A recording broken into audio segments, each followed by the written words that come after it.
sebelumnya bisa kegiatan hari ini dulu? Jadi saya sebenarnya ini bukan acara yang pertama. Acara pagi saya tadi dengan komunitas sepeda. Ini acara yang kedua dan hari ini sampai malam tetap acara biasa. Tidak ada persiapan khusus untuk debat besok. Tetapi yang jelas yang saya bersyukur hampir di semua daerah termasuk event-event yang baru yang sebelumnya saya belum pernah datangin seperti di tempatnya sini yang dikoordinasi oleh Mbak Hilda, Mbak Epi Jarot maupun Pak Darmadi, yaitu Festival Nasi Uduk 1.000 orang. Menurut saya luar biasa dan tadi acaranya cukup baik. Karena saya nggak sempat makan, saya minta dibawain satu ditaruh di mobil saya. Saya akan makan di mobil. Dan mudah-mudahan rasanya seperti yang saya harapkan. Pak, tadi sempat kalau misalnya Widodo itu tadi katanya udah menjadi remang-remang tadi Mas. Ya, saya kan melihat ke lapangan, memang ruang terbuka hijau yang ditinggalkan oleh siapapun, baik Mas Anies, baik Ahok, ataupun gubernur yang sebelum, saya akan perbaiki dan saya lanjutkan. Karena di Jakarta itu mudah-mudahan kalau saya jadi, saya akan meninggalkan ego pribadi saya untuk membuat sesuatu yang supaya diingat orang. Enggak, orang akan ingat bahwa saya mengerjakan yang kecil-kecil tetapi bermanfaat bagi warga Jakarta. Untuk debat besok ada latihan khusus sama Bang Dul nggak sih besok ini? Saya pasti sama Bang Dul karena chemistry-nya sama, dapat banget. Bahkan secara nggak sengaja saya nonton di Pestapora, saya pakai kaosnya Bang Dul. Tadi malam Bang Dul nonton di Synchronize, dia pakai kaos saya. Padahal Bang Dul nggak tahu kalau saya pernah pakai kaosnya Bang Dul. Saya sendiri juga nggak tahu. Baru tadi malam di tag loh. Kok. Jadi artinya secara chemistry saya dan Bang Dul dapat banget.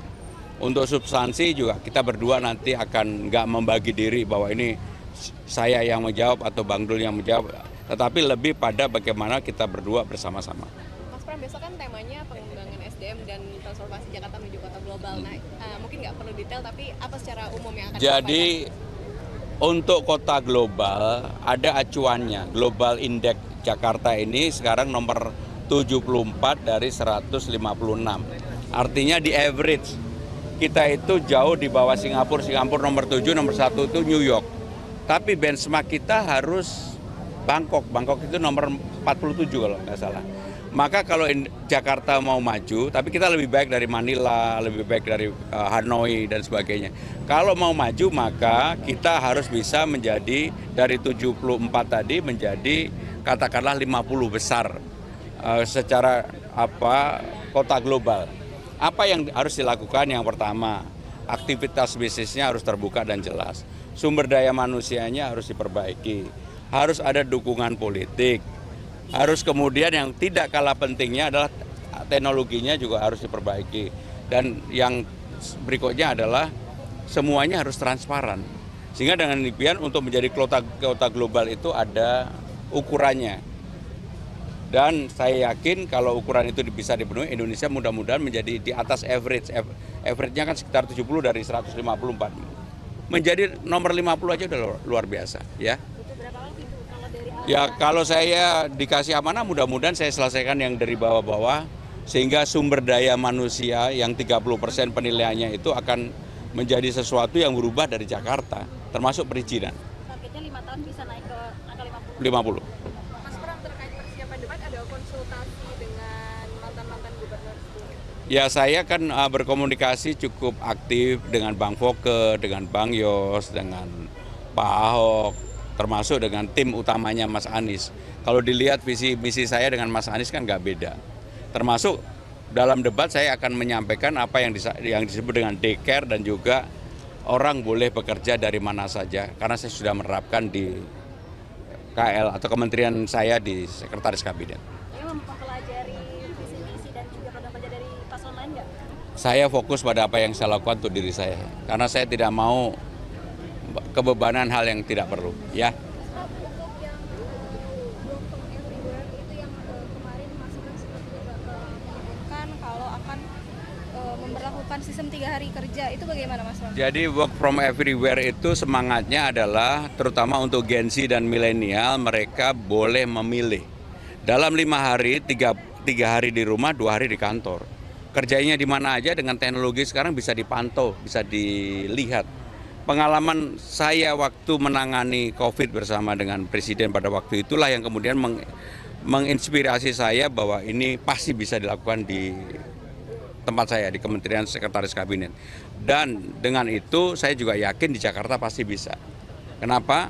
Bahkan di Jakarta secara infrastruktur itu sebenarnya lebih baik dari kementerian lembaga yang ada. Dan untuk itu mudah-mudahan kalau nanti di pemerintah berhasil, di swasta pun bisa dilakukan. Ya, saya mohon maaf, saya janji saya banyak banget, saya takut terlambat. Terima kasih.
Amin.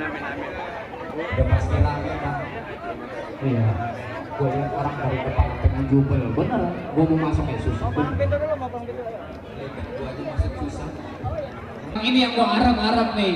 Nah, ini jadi calon Pak Gubernur ini.